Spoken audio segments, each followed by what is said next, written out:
आज के दिन में म्यूचुअल फंड में इन्वेस्टमेंट एक काफी पॉपुलर एवेन्यूज हो गया है, जिसमें बड़े सोर्स ऑफ इनकम वाले या कम इनकम का सोर्स जिनका है, दोनों ही तरह के इन्वेस्टर्स इन्वेस्ट करते हैं और पैसे कमा रहे हैं, अच्छे रिटर्न मिल रहे हैं। हो सकता है कि आप भी म्यूचुअल फंड में इन्वेस्टमेंट करना चाह रहे हैं। हो सकता है आपको थोड़ी बहुत जानकारी म्यूचुअल फंड की है। यदि ऐसा है, आप इन्वेस्टमेंट करने के पहले सबसे पहले म्यूचुअल फंड सेगमेंट को शॉर्टलिस्ट करते हैं कि हमें लार्ज कैप में जाना है, स्मॉल कैप में जाना है, मिड कैप में जाना है, थीमेटिक में जाना है, या जहां भी जाना है।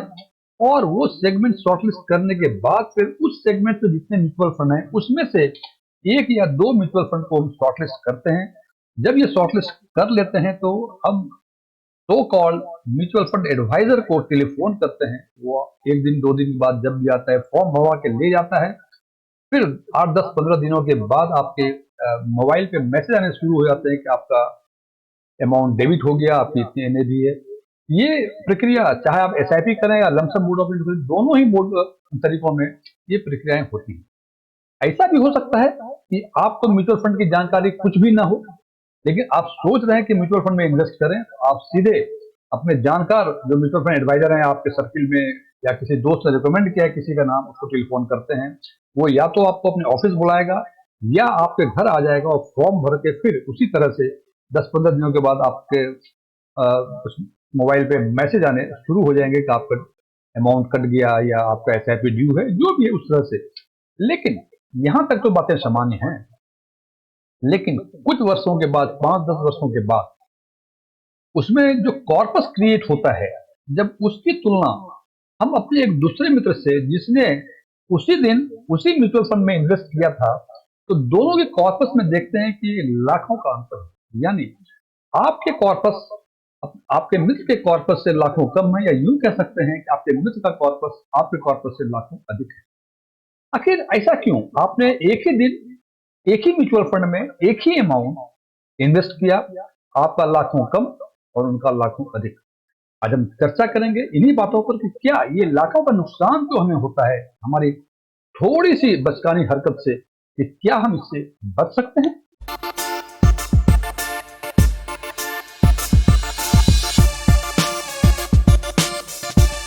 जब हमने अपने म्यूचुअल फंड स्टेटमेंट को कंपेयर किया अपने फ्रेंड के म्यूचुअल फंड के स्टेटमेंट से, हमें ये पता चला कि हमारा इन्वेस्टमेंट उसी म्यूचुअल फंड के रेगुलर प्लान में है और हमारे फ्रेंड का उसी म्यूचुअल फंड में डायरेक्ट प्लान का है। और इन्हीं लगता है कि इसी रेगुलर और डायरेक्ट प्लान के कारण जो 5 10 सालों में लाखों का कॉर्पस में डिफरेंस आया है, तो शायद इन्हीं का डिफरेंस आया है। निश्चित रूप से यदि किसी का कॉर्पस अधिक बना है, किसी का कॉर्पस कम बना है, तो निश्चित रूप से जिसके कॉर्पस कम क्रिएट हुए हैं उसमें एक्सपेंसेस, उसमें खर्चे अधिक हुए होंगे, और जिसमें कॉर्पस अधिक है उसमें भी जो खर्चे हुए आपकी तुलना में कम हुए होंगे। और इसी खर्चे को हम बोलते हैं टोटल एक्सपेंसेस रेशियो। और आज हम चर्चा करेंगे स्मॉल कैप सेगमेंट के टोटल एक्सपेंसेस रेशियो की, और उससे जो इंपैक्ट आता है 5 10 सालों में आपके कॉर्पस पे, उसमें क्या इंपैक्ट आएगा, इसकी चर्चा करेंगे।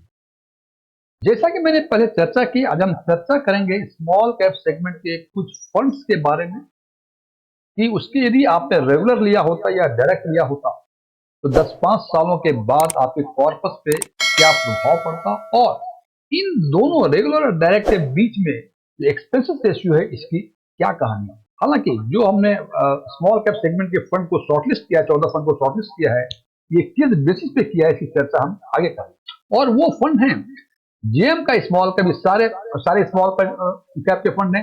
जेएम है, प्रिंसिपल है, आईटीआई है, PGIM, Mahindra Manulife, Baroda BNP Paribas, bank of India, quantum small cap, Motilal Oswal, Edelweiss, Bandhan, Tata small cap, UTI small cap और इन्वेस्को इंडिया का स्मॉल कैप।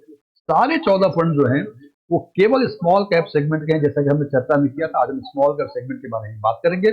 और ये जो रेगुलर और डायरेक्ट है, इसका मतलब ये 2.34 2.48 जो है ये टोटल एक्सपेंसेस रेशियो है रेगुलर के, और 0.54 0.73 0.19 ये जो है ये डायरेक्ट प्लान के एक्सपेंसेस रेशियो है।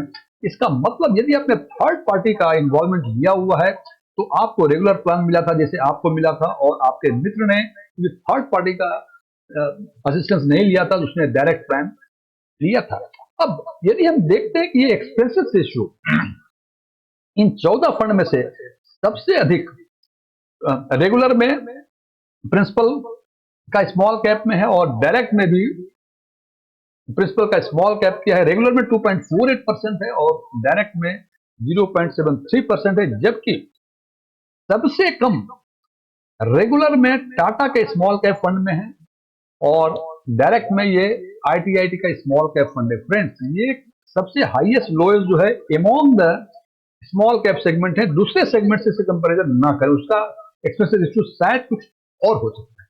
अब हम देखते हैं कि क्योंकि ये सारे स्मॉल कैप सेगमेंट के फंड्स हैं, ये देखने से मुझे ठीक से समझ में नहीं आ रहा है 2.34 0.54। यदि इसका हम डिफरेंस देखें, हम देखते हैं कि जेएम स्मॉल कैप का डिफरेंस रेगुलर और डायरेक्ट में 1.80, प्रिंसिपल का 1.75, आईटीआईटी का 1.74, पीजीआईएम का 1.55, ये महिंद्रा मनोलाइफ का भी है, बड़ौदा का भी है, 1.53 बैंक ऑफ इंडिया का है और इस तरह से सबसे कम जो इस लिस्ट में है 1.37% है Invesco India small cap fund का डिफरेंस, टोटल एक्सपेंसेस रेशियो का difference between regular and direct. अब निश्चित रूप से जनाब एक बात तो तय है कि जिसमें ये जितना अधिक डिफरेंस होगा, यदि आपने डायरेक्ट लिया हुआ है, फॉर एग्जांपल यदि आपने जेएम का स्मॉल कैप का डायरेक्ट लिया हुआ है, आपको 1.80% का एनएवी या एप्रिसिएशन रेगुलर के कंपैरिजन में अधिक मिलेगा और यदि आपने रेगुलर लिया हुआ है तो 1.80 का रिटर्न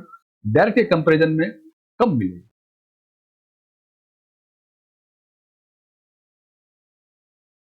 जैसा कि हमने पहले चर्चा की हुई है कि इन 14 फंड को शॉर्टलिस्ट हमने कुछ बेसिस पे किया हुआ है। जनाब ये सारे फंड, जैसे मैंने पहले यही बताया कि हम आज चर्चा कर रहे हैं केवल स्मॉल कैप सेगमेंट की, तो जो भी फंड है वो स्मॉल कैप सेगमेंट के ही।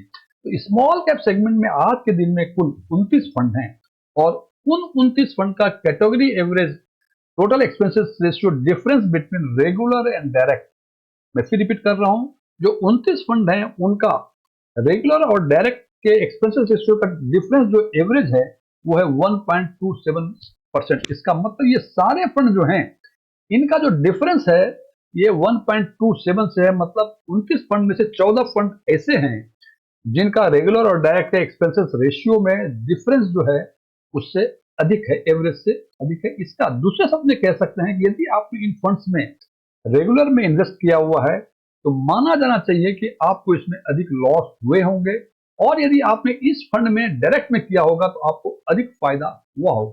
हालांकि ये डिफरेंस यहाँ देख रहे हैं कि 1.80 is the highest difference between regular and direct expenses ratio जो जीएम के स्मॉल कैप में है और इस लिस्ट में सबसे कम 1.37% है वो Invesco India small cap segment में है। हालांकि ये 1.80 1.75 लगता है ठीक है यार, 1-2% का कम रिटर्न मिल जाएगा, जहां 20-22 मिल रहे हैं हमें, 1-2% का रिटर्न कम मिल जाएगा तो क्या हो जाएगा। लेकिन इसको यदि ट्रांसलेट करें हम सिंपल टर्म्स में, सबसे पहले यदि आपने 5 लाख रुपए आज से 10 साल पहले जमा किए होते लमसम में, तो आज के दिन में आपको यदि आपने जेएम स्मॉल कैप में किए होते, आज के दिन में यदि रेगुलर किए होते तो आपको 97,650 रुपए कम मिले होते। यानी हम कह सकते हैं कि आपने डायरेक्ट किए होते तो 97,650 रुपए आपको अधिक मिले होते। सबसे कम फायदा डायरेक्ट वाले को होगा या हम कहें सबसे कम नुकसान जो रेगुलर वाले को होगा इन फंड में से जो कि एवब एवरेज हैं। इनके बाद जो भी फंड्स हैं सब में नुकसान इससे कम होगा। इन्वेस्को इंडिया स्मॉल कैप में जो नुकसान होने की संभावनाएं हैं वो 72,880 रुपए हैं यदि आपने 10 साल पहले 5 लाख रुपए इन्वेस्टमेंट किए होते तो। लेकिन ये तो वो लमसम की बात है कि सबसे अधिक नुकसान 97,650 और सबसे कम नुकसान इस लिस्ट में जो कि एबव एवरेज है, मतलब एवरेज से अधिक नुकसान है वो 72,880 रुपए।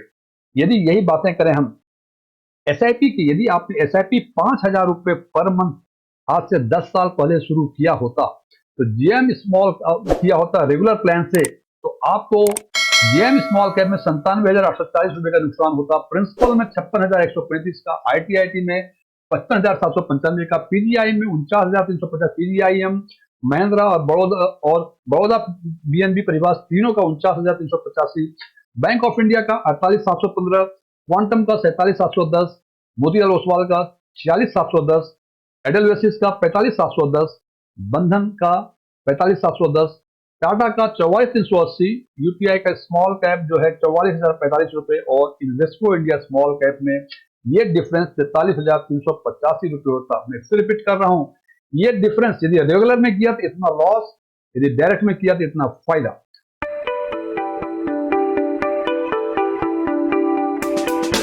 अब सवाल यह है कि इस नुकसान से बचा कैसे जा सकता है। दो परिस्थितियां हो सकती हैं। पहली परिस्थिति, आपके पास न समय है न समझ है। यदि ऐसा है आपके साथ तो आपको ये नुकसान झेलना पड़ेगा, कहीं कोई और उपाय नहीं। लेकिन यदि आपके पास थोड़ा समय है, थोड़ा समझ है, इतनी समझ है कि 20-30 फंड में से टॉप 30-40% फंड को शॉर्टलिस्ट कर सकते हैं, उसके लिए आपके पास दो ऑप्शन है। आप नुकसान की भरपाई कर सकते हैं, नुकसान बचा सकते हैं आप, या यूं कह लें कि इतना अधिक कॉर्पस आप क्रिएट कर सकते हैं। उसके लिए देखें, यदि आप ऑफलाइन इन्वेस्ट करना चाह रहे हैं तो आप इस फंड के एसेट मैनेजमेंट ऑफिस या इसके रजिस्ट्रार ट्रांसफर एजेंट जो भी हैं उसके ऑफिस में जाएं, काउंटर पे जाएं, फॉर्म मांगे, फॉर्म भरें। फॉर्म भरने के समय ये सावधानी रखें कि देख लें ऊपर टॉप में एआरएन नंबर, केआरएन नंबर, कुछ इस तरह के नंबर के ब्लॉक्स बने होंगे।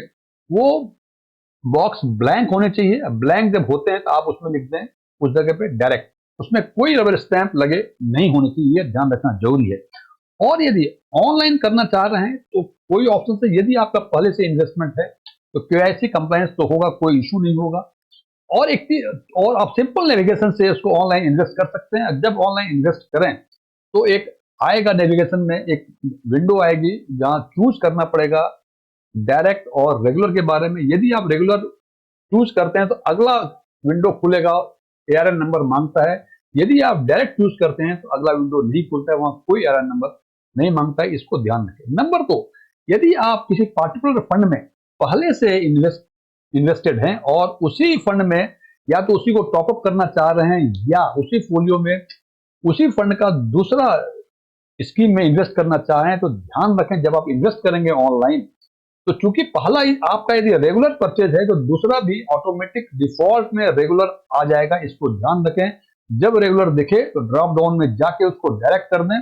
अदरवाइज यदि आप कुछ नहीं करेंगे तो रेगुलर में ऑलरेडी एआरएन नंबर पहले से भरा मिलता है और जो इन्वेस्ट करेंगे आप वो भी रेगुलर में भी नहीं हो जाएगा। इस बात का ध्यान रखें और इन सब की सावधानी लेते हुए आप कम से कम इतने रुपए जो आपके स्क्रीन पर देख पा रहे हैं, इतना का फायदा तो आप ले सकते हैं। हालांकि अंतिम निर्णय आपको लेना है कि आप रेगुलर में कंफर्टेबल हैं या डायरेक्ट में कंफर्टेबल हैं, ये निर्णय खुद आपका हो। Thank you.